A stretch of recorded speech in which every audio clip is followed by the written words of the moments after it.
de nous aider et de nous donner encore plus de santé, qu'on soit là, qu'on se soutient mentalement, physiquement, moralement, Inch'Allah Ta'ala, et qu'on ne se laisse pas tomber. Si tu vois une de tes frères ou de tes sœurs qui est malade et que ça va pas, bah, apporte-lui ton soutien, aide-le, conseille-la ou conseille-le, essaie de rester, assiste-les, essaie de leur parler avec qawlan layyinan, avec des paroles qui sont douces, qui vont les aider à s'en sortir parce que justement celui qui a mis le pouce, il y a une personne qui m'a envoyé parce que la personne était complètement perdue, elle a tout fait, mais elle se sentait pas bien du tout, bah Alhamdulillah, elle a essayé de lui parler et cette personne-là m'a contacté et j'ai essayé de lui parler aussi et là maintenant elle arrive à se canaliser. Donc on est là pour s'entraider.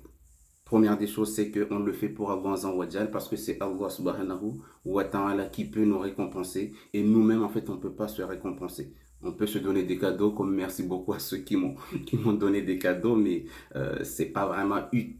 Bon, merci beaucoup en tout cas, mais c'est Allah subhanahu wa ta'ala seul qui peut payer le temps qu'on se donne pour aider quelqu'un. Et Allah Azza wa Jal, il aide une personne qui aide son prochain.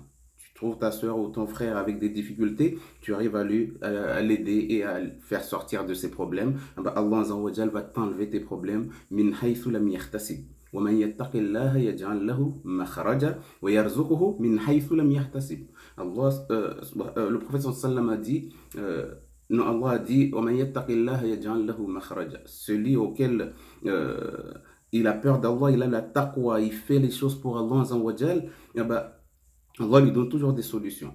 À chaque fois que tu as un problème, il y a toujours quelqu'un qui est là pour te donner une solution. Parce que quoi, tu as aidé quelqu'un il y a 50 ans, ou il y a 20 ans, ou il y a 10 ans en arrière. Cette personne-là est toujours là. Il y a toujours quelqu'un en fait, qui est là pour t'aider aussi pendant tes moments de difficulté. C'est pour ça que tout ça, là, Inch'Allah, c'est donnant-donnant. Mais ça, tu donnes à Allah quand tu fais une aumône, quand tu aides quelqu'un, quand tu aides quelqu'un à s'en sortir, lui donner de l'argent, lui faire de l'aumône. Ça veut dire que ça, tu le donnes directement à Allah. Et Allah, en échange, en fait, Allah, il va s'occuper de toi. C'est pour ça que les intentions premières, même si c'est un travail que tu fais, tu travailles à l'hôpital, tu travailles je sais pas où, mais en tout cas, il faut savoir que l'intention première, je fais ça pour Allah. Même quand tu dors, c'est pour ton bien, mais quand tu mets ton intention que mon sommeil, je dors pour que je sois en forme pour adorer Allah Azza wa Jal. Ah bah ton sommeil là, on t'inscrit comme si tu fais des bonnes actions.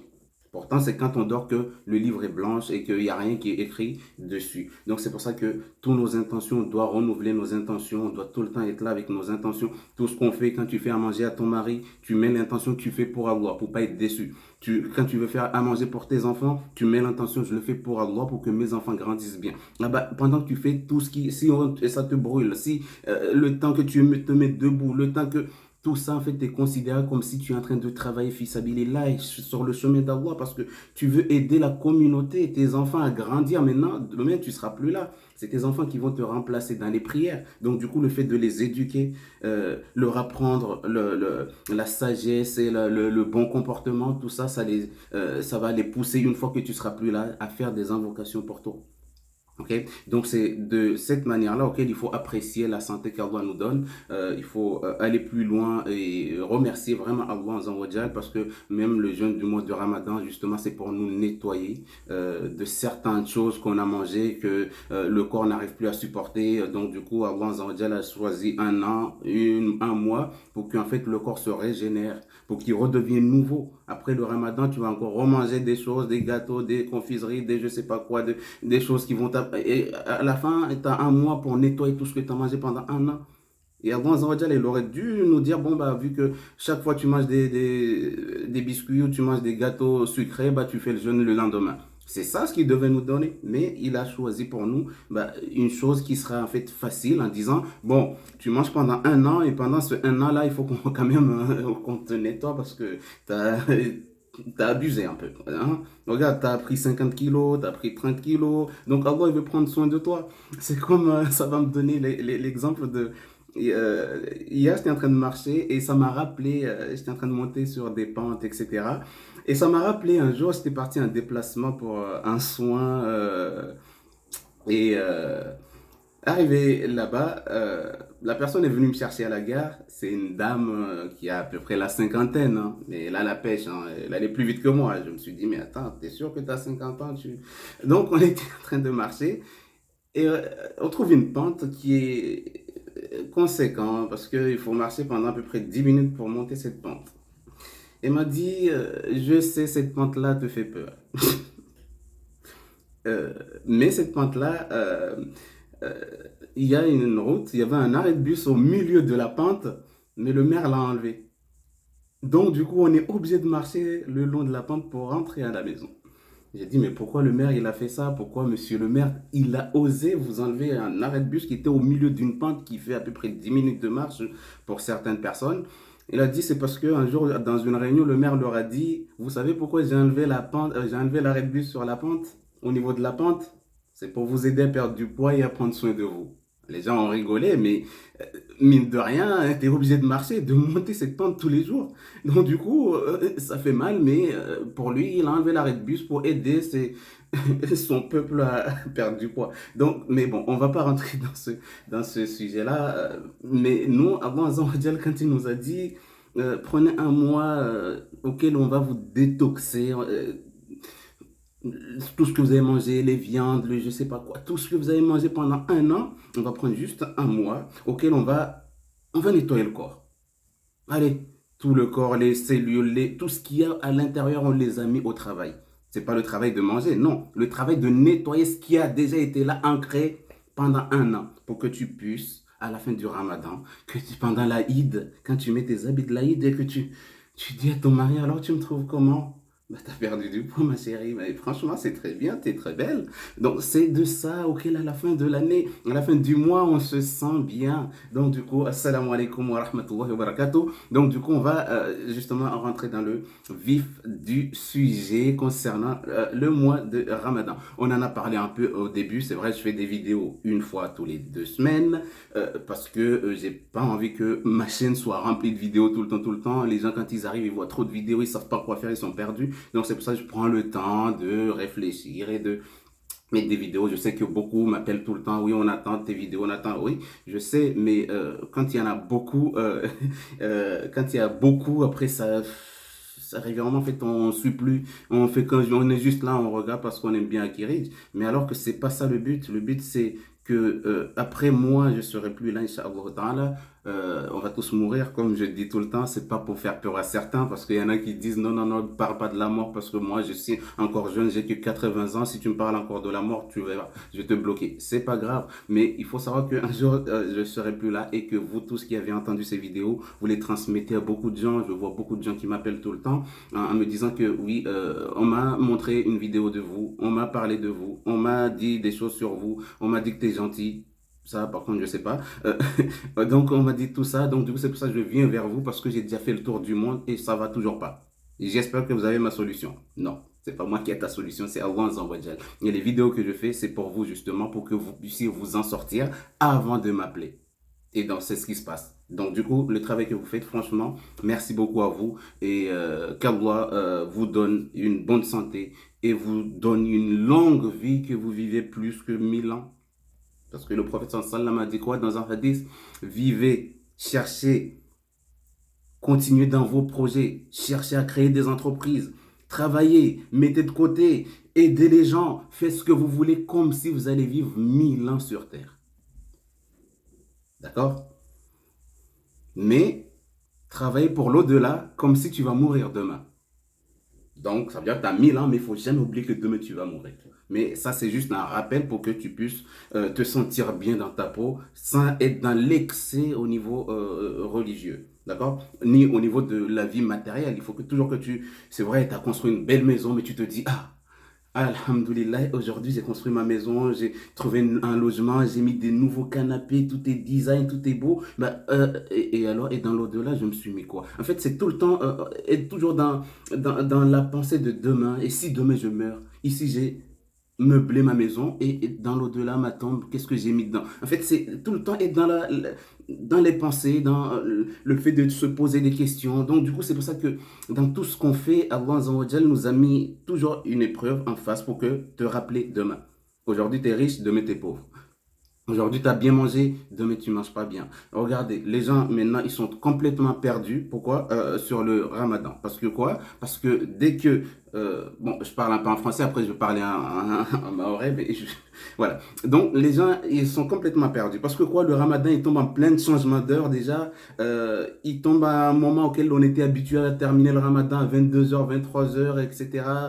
Et là, d'un coup, comme ça, il y a un changement d'heure. Et en plus de ça, il y a on mange tôt, donc du coup, il y a des gens, ils dépassent même l'heure de manger parce que dans leur tête, c'était, ils vont apprendre à s'adapter. C'est pour ça que la vidéo précédente, c'est là que j'expliquais le ramadan en disant que ne paniquez pas, etc. Beaucoup de gens ont paniqué, en tout cas, j'ai eu beaucoup d'appels, des gens, moi je suis allergique, moi j'ai essayé de jeûner, j'ai des palpitations. Ah, tout le monde, les gens, ils étaient en panique. Jusqu'à présent, hein, il faut à peu près, je pense, les gens commencent à s'adapter un petit peu, comme j'avais expliqué concernant le nouveau venu, que quand on parlait du Ramadan, la venue du Ramadan, c'est un invité qu'Allah Azza wa Jal nous a envoyé qu'il fallait prendre soin, mais il fallait savoir qu'un invité, toujours, il y a des hauts et des bas, tu sais pas quoi lui donner, quoi lui servir, etc. Donc, du coup, on avait expliqué ça. Mais aujourd'hui, il y a quand même des gens qui n'ont pas encore commencé à jeûner. Soit les femmes avec les menstrues, ils n'ont pas commencé encore à jeûner, mais ils appréhendent. Est-ce que je vais réussir à supporter le ramadan? Est-ce que je vais réussir? Il y a ça dans leur tête parce que, bah voilà, ils ont pas. Et il y a ceux qui sont malades, qui vont guérir demain ou après-demain, ils appréhendent toujours. Donc, c'est pour ça qu'il faut toujours être dans l'apaisement et dire à tout le monde, Inch'Allah Ta'ala, vous inquiétez pas. Nous, on a déjà commencé, on est dedans, on est tombé même malade en plein milieu, mais on est toujours là, on est des soldats d'Allah Azza wa Jal. Donc, du coup, on a la force. Même si on va mourir, je préfère mourir que de arrêter. Ça, tout ça, c'est la détermination. C'est ce qu'on appelle vraiment l'intention. C'est le fait de te déterminer à faire la chose. Ok, donc du coup, j'espère qu'en tout cas, ceux qui avaient des palpitations, qui se sentaient pas bien à cause du ramadan, j'espère que là maintenant, ils commencent quand même, parce qu'il y a quand même des gens qui m'envoient quand même des messages, mais est-ce que tu penses que je dois arrêter mon allergie, avec mon allergie, je dois prendre des médicaments toute la journée, etc. Vois avec ton médecin en tout cas, c'est lui qui connaît mieux. Et en allant plus loin concernant ça, en fait, on va parler un tout petit peu d'une personne qui a le diabète. OK?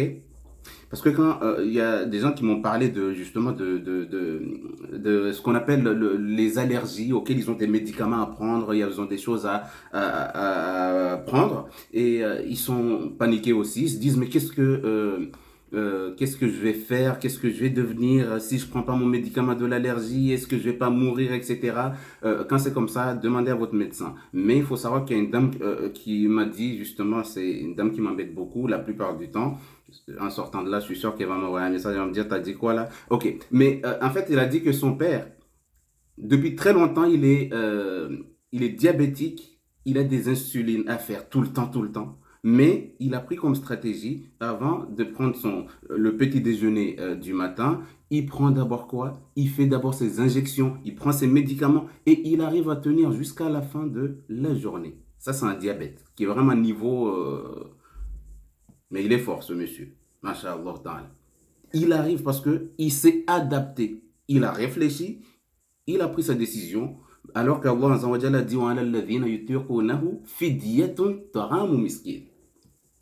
Ok? Celui qui peut pas, qui a une maladie incurable, qui guérira jamais. D'accord? Quand on dit jamais, c'est que c'est une maladie qui atteint quelque part, auquel on ne peut pas soigner. C'est ça ce qu'on appelle les maladies incurables. Beaucoup de gens le savent. Ok, Mouni, on reviendra plus tard sur l'annonce que tu m'as envoyée comme message, Inch'Allah. Là, tu me fais rappeler. Ok, donc, les gens peuvent déjà lire le commentaire qu'elle a mis et on reviendra, Inch'Allah. Donc, du coup, concernant la personne diabétique, une personne qui a une maladie incurable qui ne guérira jamais, d'accord? Qui ne guérira jamais. Incurable, ça veut dire que tu l'as cette maladie à vie. Ok? Mais dans ces genres de personnes-là, il y a certains qui arrivent quand même à supporter le jeûne. Il y en a d'autres qui n'y arrivent pas. Quand il va jeûner, c'est la mort assurée. Ok? Eux, ils savent. Ou les vieillards. Ok? Quand ils vont jeûner, ben, il va se casser en deux. Ou il va mourir. Donc cela, Allah a dit وَعَلَى الَّذِينَ يُطِيقُونَهُ فِدْيَةٌ طَعَامُ مِسْكِينٍ. Quand il voit que une fois qu'il va jeûner, il risque sa vie. Des maladies incurables, le diabète, etc., de type 1 ou type... Ça dépend de chaque personne, la façon dont il supporte sa maladie. Ceux-là, Allah a dit, ceux-là, ils ne sont pas obligés de jeûner. Très bien, Anna Ahmed. Donc, du coup, ceux-là, ils ne sont pas obligés de jeûner. Mais ils doivent, à chaque jour qu'ils mangent, donner un aumône. Donner à peu près ça de riz, 2 fois, tu prends du riz comme ça, ou la nourriture auquel les gens mangent à leur époque. Ceux qui mangent du riz, ils vont utiliser le riz, ceux qui mangent des dattes, ils vont utiliser les dattes, ceux qui mangent le blé, etc. C'est comme quand on va parler de la zakat al-fitr. Inch'Allah ta'ala, d'ici on a encore le temps, vous inquiétez pas, vous avez encore quelques temps de jeûne. Et donc du coup, il donne ça chaque jour qu'il n'arrive pas à jeûner. Ok? Wa an tasumu khayrun lakum. Mais si cette personne-là, dans ses capacités physiques, il arrive à jeûner, c'est encore mieux pour lui. C'est pour éviter que tout le monde dise, moi j'ai une maladie incurable, mon doigt là, il ne va jamais guérir. Donc le médecin m'a dit que je ne guérirai jamais de ça. Bon, je vais manger. Non, justement, c'est pour ça qu'il a dit, dans tout ça, il a dit, mais même cette personne-là, le plus important, c'est le jeûne. Wa anta sumu, malgré qu'il est dans cet état auquel bah, c'est la mort assurée. Mais s'il arrive à jeûner, khayrun lakum. Pourquoi Allah il a dit ça? Justement, c'est pour éviter que beaucoup de gens tombent dans ça. Ils paniquent comme le début, comme le dit, les allergies, etc., etc. Les gens tombent dans ça et chaque personne se dit, bah moi j'ai des allergies, je vais jamais guérir, donc du coup je me mets à manger. Donc tout ça c'était justement pour éviter. C'est pour ça qu'à la fin il a dit, c'est vrai, tu arrives pas, d'accord, tu peux manger, mais à chaque fois que tu manges, tu donnes un aumône, un pauvre, tu le nourris. Ok? Donc du coup, les gens qui sont le plus intelligents, bah, tout le monde est intelligent, hein, je dis, mais islamiquement, quand on dit on est intelligent, c'est une personne qui apprend tout le temps, d'accord? Qui n'arrête pas d'apprendre. Et donc, du coup, ceux qui, quand ils vont, Allah a bien insisté, celui auquel, quand il va jeûner, c'est la mort assurée. Yutirkunahu fidyatun. Il ne peut pas jeûner. Il a des problèmes de santé graves. Quand il va jeûner, il risque la mort. Et Dieu lui a dit, fidyatun, tu fais un kafara, ça veut dire que tu donnes un aumône chaque jour que tu manges. Ok? Pour des gens auxquels bah, ils savent qu'ils ne vont pas jeûner toute l'année, il y a certains savants qui disent, bah, tu calcules tout ça et tu peux envoyer et donner à quelqu'un, comme ça tu sais déjà que tu as tout donné. Les vieillards et ceux auxquels, quand ils vont jeûner, ils vont mourir. Ils risquent leur vie. Cela, Allah Azza wa Jalla a déjà expliqué. Vous nourrissez un pauvre tous les jours. Ok? Ça, c'est quelque chose de très important à connaître pour éviter de tomber. Pour éviter justement de tomber dans les interdits, dans les choses auxquelles Allah Azza wa Jalla va te questionner et tu ne sauras pas répondre à ces questions. Donc c'est pour ça qu'il faut faire très attention à ce genre de choses-là, à bien suivre ce que Allah Azza wa Jalla a expliqué pour que ton ramadan soit accepté. Parce que le ramadan n'est pas à nous. On t'a donné les prières, on t'a donné le hajj, on t'a dit, tout ça c'est des piliers de l'islam. Et Allah a dit tout ça c'est à vous. Fais ce que vous voulez de ça. Tu peux demander pardon quand tu veux, si tu n'as pas prié les années passées. Mais concernant le ramadan, ça c'est à moi personnel. Je t'ai créé pour moi. Allah a dit, j'ai créé l'être humain pour moi. Et donc, du coup, tout ce qui doit arriver à l'être humain, c'est moi qui me porte garant. Si, si cet être humain, il a cru, il a vraiment la confiance en moi et ils savent que c'est moi qui les a créés. Là, je suis d'accord avec lui et je vais le protéger. Donc, l'être humain est à moi. Et donc, le jeûne du ramadan, je le donne à mon serviteur parce que c'est à moi cet être humain et le ramadan, il est à moi personnel. Donc, celui qui laisse un jour de jeûne, c'est très dur pour lui parce qu'il faut qu'il le rattrape. On t'a dit même une femme, quand elle était jeune et faisait le ramadan, mais quand elle avait ses règles, elle ne les rattrapait jamais. Et que maintenant elle a 50 ans, il faut qu'elle calcule tous les années auxquelles pendant ces périodes de règles, elle ne jeûnait pas et qu'elle ne les rattrapait pas, de tout faire avant sa mort. Posez pas de questions si on peut donner de l'argent. Moi, personnellement, j'ai jamais vu un savant ni qui que ce soit. Il y a d'autres personnes qui disent nous donne de l'argent comme ça sans savoir exactement d'où viennent les règles sur les kafaras. Kafaras, on t'a dit quand tu vois que tu vas mourir, quand tu vas jeûner. Cela. Mais une personne qui n'avait pas jeûné depuis, qui rattrapait pas ses ramadans, il faut que là maintenant, il fait ses calculs. S'il n'arrive pas à faire les calculs, il fait des estimations. Mes règles duraient 3 jours. Ah, ça, t'as de la chance. Pendant 50 ans, j'ai pas rattrapé 3 jours chaque année. Du coup, 50 multiplié par 3. Et donc, tu vas trouver le nombre de jours que tu dois rattraper avant ta mort.